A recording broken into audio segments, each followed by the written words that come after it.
I think we take it so much for granted. I mean, if everybody who used a blue parking place would write a letter and say, hey, I mean, that was a political decision to put blue parking in, and it took advocates enforcing it to get it there.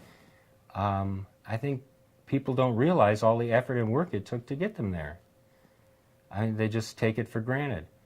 I think if we're going to have a society based on anything other than just money, we have to start valuing something besides just property. Otherwise, we live in a society where, in terms of national disaster, property will be defended and people will be left to die. And you'll be expected to pay for the people protecting the property, which makes no sense, but it seems to be a dichotomy that's going. History, I think if you're going to be a smart politician, if you're going to survive anything more than at a subsistence level, you have to know where you come from and how people interact. I think one of the worst things with disability history so far has been how they've made it so saccharinely sweet. Man, there were power trips, and there were fights, and there were people running over each other in wheelchairs and telling people, what a dirty, belly-crawling person you were, bottom feeder you were.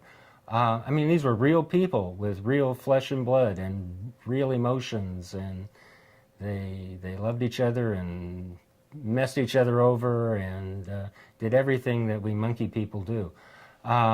They weren't paragons of virtue by any means. They were real people.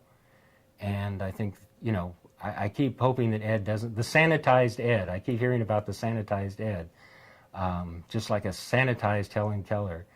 And I keep comparing it because if you read anything about Helen Keller, that was a woman with some courage.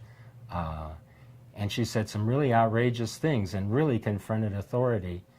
And today she's remembered as, this sitting next to God, like Mother Teresa almost, in this halo kind of thing, which has no bearing with her input. And I think that's the problem with Ed. I think Ed is not going to be remembered for what he was. And the whole movement is based on what he and the people here did in the 60s. There wouldn't have been a Justin Dart. There wouldn't have been an ADA. There wouldn't have been anything unless what happened here. And I'll debate anybody on the East Coast about that because I think they're really off base in their New York Disabled in Action kind of strutting around. Not that those folks don't deserve a lot of credit, but they did not inspire the world like the people here did.